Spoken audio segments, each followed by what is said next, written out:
These grocery stores, they force you to donate money, you know what I'm talking about? It's a public shaming is what it is. As you're checking out your groceries, the cashier lady, she's like, "Sir, today with your purchases, do you like to also donate $1 to the Save the Children Foundation?" I'm like, "Look, bitch, all I got is 4 packs of ramen noodles, man. What the fuck do you want from me? Somebody should give me $1, okay?" I just use coupons and my EBT card.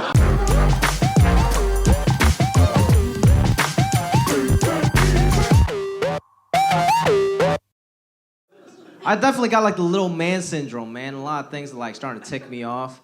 Do you guys shop at Whole Foods, anybody? Shop at, okay. Rich white people in here, I see. I'm on HBO. I still can't afford chicken at Whole Foods. That's messed up. Chicken's $8 a pound at Whole Foods. $8, because all they got is the fancy, organic, free-range chicken, okay? Chicken should not be more than the federal minimum wage. You shouldn't like be frying an hour worth of nuggets at McDonald's and only afford half a chicken thigh at Whole Foods. That's messed up. And don't get me wrong, I'm all about like animal rights. I'm all about like free-range animal. But I still live in a 1-bedroom apartment with 2 roommates. I'm not even a free-range human being, okay? I don't need to eat a chicken to live better than I did. The chicken's on 20 acres in Napa. I'm in 200 square foot in Pacoima. It's messed up. Bullshit.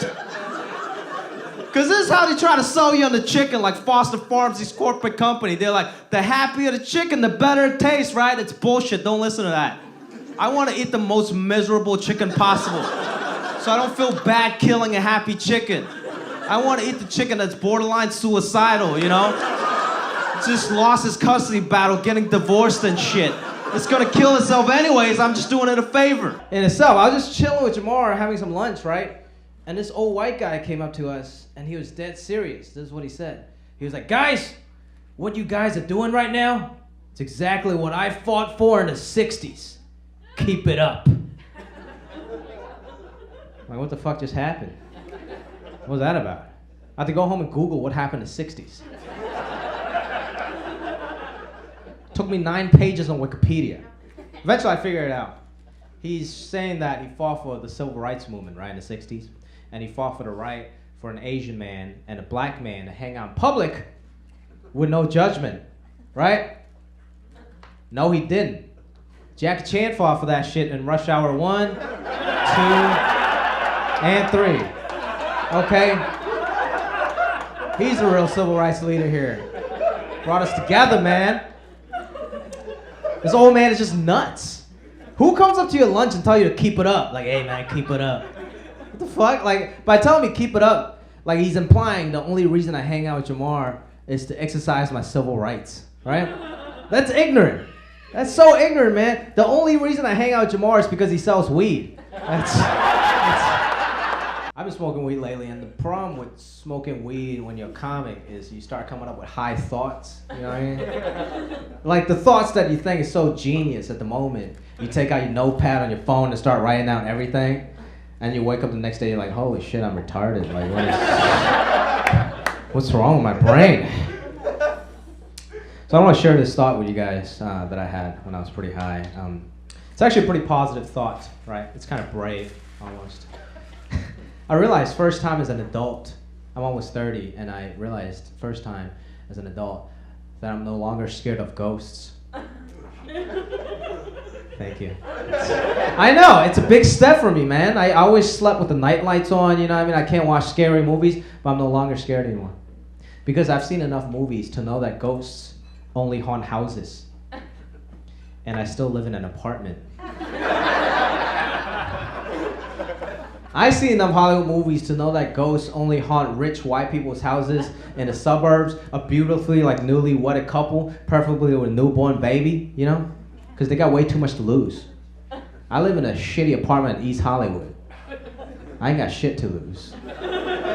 A ghost come haunt me, I just move.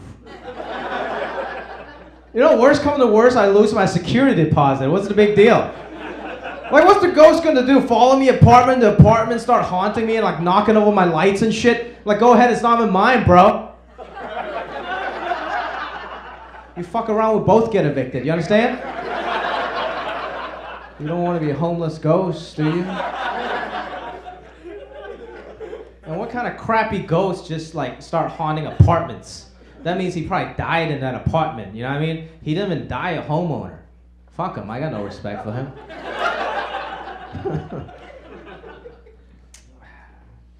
Another thought I had, this is more like a question I was asking myself. You guys might be able to relate.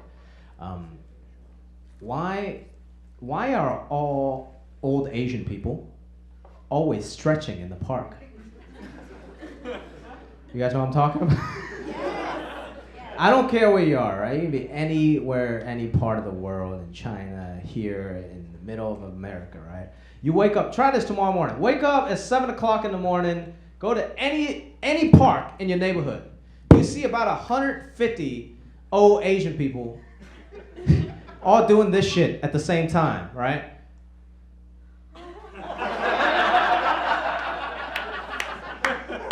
For like 4 hours. Like, what are you doing? My dad told me apparently they're warming up to do Tai Chi, which is ironic because Tai Chi in itself is a warm-up to nothing. See, I'm zero generation, I'm an immigrant. But my father, he's so Asian, he's like -7 generation, right? I can't watch TV with the guy anymore, it's impossible. Do you know how difficult it is? Because he makes me explain everything to him. And do you know how impossible it is to explain a hip-hop rap music video to an old Chinese person? It's impossible. I'm just sitting here, I'm like, Dad, he's talking about Lamborghini Mercy, you know? Like the car, yeah, Lamborghini, And then when he says your chick, she's so thirsty.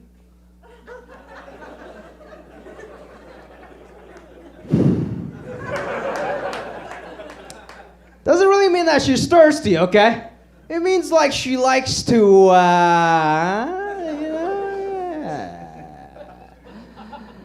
yeah. And my dad just looked at me all confused. He's like, oh, I'm thirsty too. It's nasty. That's all I want, man, at all, man. You guys been great, man. I'm gonna tell you guys one more story before I get out of here. One of my favorite stories. A while ago, I was riding shotgun in a car with a black friend of mine. And this old school NWA rap song came on the radio. And I got a little carried away and started rapping along to it. Terrible mistake. So just sitting here on the passenger side, right? And let's pretend this is my black friend driving the car. Yeah, he was like some tall, lanky black dude, you know, skinny dude. So the song came on the radio. I was like, oh man, NWA, this is awesome, bro. Turn it up, yeah. Fuck the police, coming straight from the underground. A young nigga.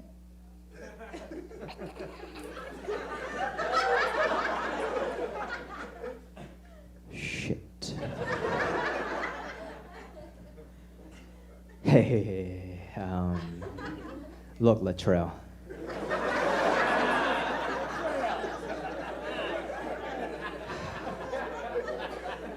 Is it cool for me to say the N-word? If it's just like in a song, man? And he said, what the hell you think?